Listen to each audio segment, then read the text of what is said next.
We are buying 7 houses all on the same street from a developer. It's a crazy deal. How we got it, how we're funding it, how we're fixing it up. We're going to break that deal down in this segment. We're going to show you pictures of the street, pictures of the house, and walk through the numbers and show you how we got the deal so that you can start to get deals like this in the future, because most likely people that are watching are going to want to do more than one deal a year if you want to scale and grow. This deal is going to help you get there. This is deal of the week. This is a 7-pack of houses we bought on one street. We'll go ahead and pull up the street view. So while I'm pulling up talk about the story. So this was a pack of houses that was brought to us by one of somebody that we bought houses before, a local wholesaler, and he has had contacts with a builder. A builder bought these houses with plans. You can see them right there. There's some developments going around. So it's 7 of those 14 houses, so half the street.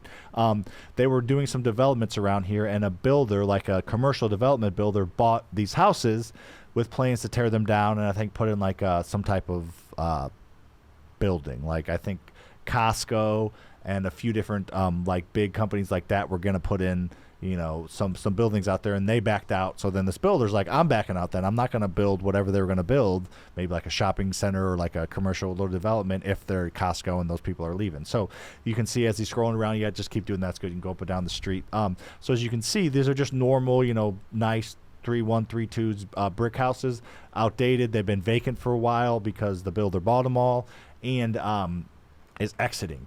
And the issue with this one is there's the city's involved. So they have to be done like the right way. You can't just sell them to anybody. Well, if they needed to sell them somebody that they trusted, they could close, because we got all 7 of them under contract for $1.33 million. So a little less than $200,000 per house, and they need anywhere from 50 to 100 grand each. So they do need work. And as we scroll up and down, we can pull up some pictures of one of the house just to get a feel for it. But it's a nice little street, actually. Yeah, I love the tree line. It's going to be great. Great to have houses here and sell them. So we got them under contract. We were one of the. There's some. You can see the address, and there's some houses you can see pulled up if you're watching. You can see them if you're listening after the fact. They're just. I mean, when you think of a St. Louis 1950s build, 1960s build, 3-2, you know, brick ranch, that's what you're getting. They're nice, beautiful little houses in a good area of town. You know, not ginormous by any means. So we got them under contract because we were the only one that we was shopped to.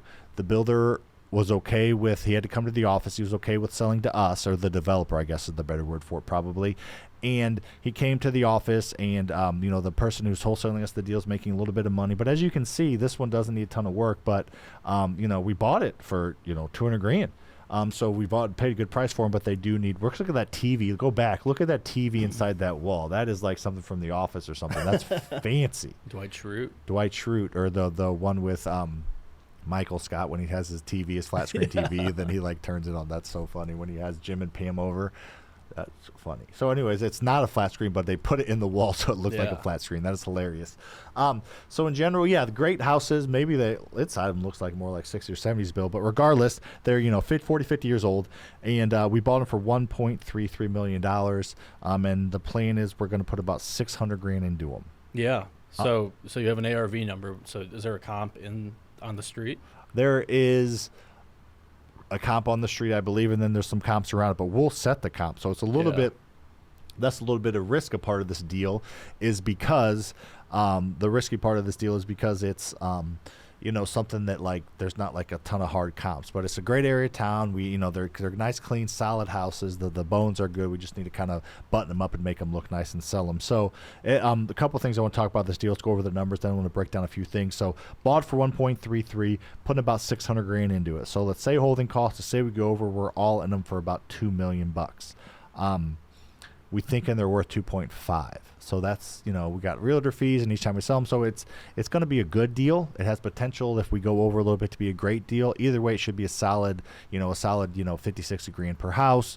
Be able to do them all at one time. Send out, if they need roofs, roofer can go out and knock out 3 of the 7 houses that need roofs, whatever it is. Painter can go just, you know, button everything up and just spray the houses. So we can get efficient with it all being in one area, all in one spot. So there's some benefits to it. But it's a big number, having $2 million in this, and if they sell for 2.3, holding cost fee, that's not going to be worth it. It's not worth risking $2 million to make, you know, to make 150 grand, 100 Right. grand. So hopefully, I think it'll be more than that. But there is some risk involved. We didn't like get a steal on them, but we got a good, solid deal on some good, solid houses. They're in a good end price point, end price range. We're talking, what is that? 7 times 3. We're talking $350,000 houses in St. Louis in a good area. So I think it'll be a really good deal. But there is some risk involved. It's not like a slam dunk deal, but it could turn into one. Yeah, and think about the impact. Like you're essentially like creating a development off of something that's existing already. So you're walking into a street that has 14 or 15 houses. I can't remember what you said, but you're buying 50% of them. So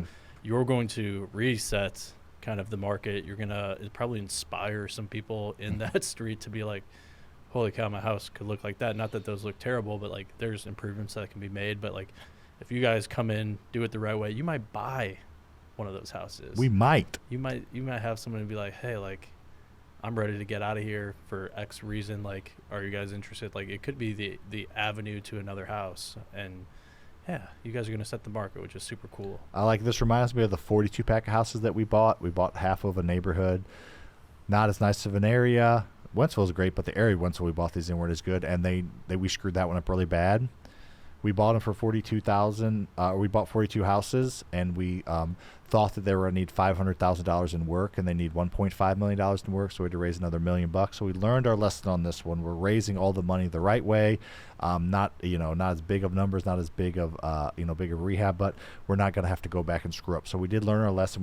We broke that deal down before. We may break that down again, that 42 pack when we refinance here in the next couple months. But in general, couple things I want to bring out is you made a great point. We're making the area better. We're improving. Every house in that street's going to be worth more when we're done. A little bit of risk involved, but it's calculated risk, done on solid houses. And the other thing is a lot of deals like this, the 42 pack of houses, this deal, like everybody's like, I want a 7-pack of deal. I want 40, like they want that. But this all took time. 5 years ago, we would not have been able to do this deal. We didn't have the funding, didn't have the relationships, didn't have the credibility to do it. And the guy, Mike, we bought these from, we've sold houses to and bought houses from for years. So these are type of things that everybody wants to see that carrot at the end. Everybody wants to see, they want to buy a 32 unit, their first deal. They want to do something like this. This kind of stuff takes time. Everybody can get to it, but 5 years ago in, 2019, I owned 60 doors, 60 rental properties. Yeah. That's a lot, right? Yeah. I couldn't have done this deal. So this kind of stuff takes time. So people need to stop trying to, which is kind of what we're getting to here in a minute, the motivation. People need to, in my opinion, again, I hate absolutes, they need to stop like trying to see the light at the end of the tunnel with all or I guess better analogy would be, at the end of the rainbow, the pot of gold. Like you got to get to there first. You can't just skip to that. You have to go through a lot of crap and go through the journey to get there. Yeah. They want to get to the destination and not take the trip. But the trip, like what the trip entails is building relationships, proving the process, finding quality funding and quality contractor sources. I mean, you would have never gotten this deal shopped to you by somebody who trusts you because you have this body of work if it wasn't for the first 60 single family homes and the impact in the community and all that stuff. So definitely a process, and you're taking steps to like an ultimate goal, right? Mm-hmm. And there's 2 words. I'm ready for them. Delayed gratification. Yeah. That's a big thing we talk about a lot in our program, a lot in our community, a lot with the people that we're able to work with on a one-on-one basis is having that delayed gratification. Everybody wants it now. Everybody wants it yesterday. Everybody wants it bigger, better. They want it now because of TikTok and the technology, and you're able to get things so quickly. But the bigger stuff, you still have to take your time on. You still have to be willing to have that delayed gratification. You still have to be willing to put in a shit ton of effort for a minimal amount of results at first, and then things compound, they expand, they end up adding up to something big. Snowball effect. Snowball effect. Yeah. Thanks for watching. We appreciate it. Make sure to hit that like button, comment with something you learned, and make sure to subscribe to this channel. We give away more free advice on how to create wealth based on things we actually do every single day than any other channel on YouTube. Make sure to share this with a friend because our mission is to inspire you to think differently about freedom.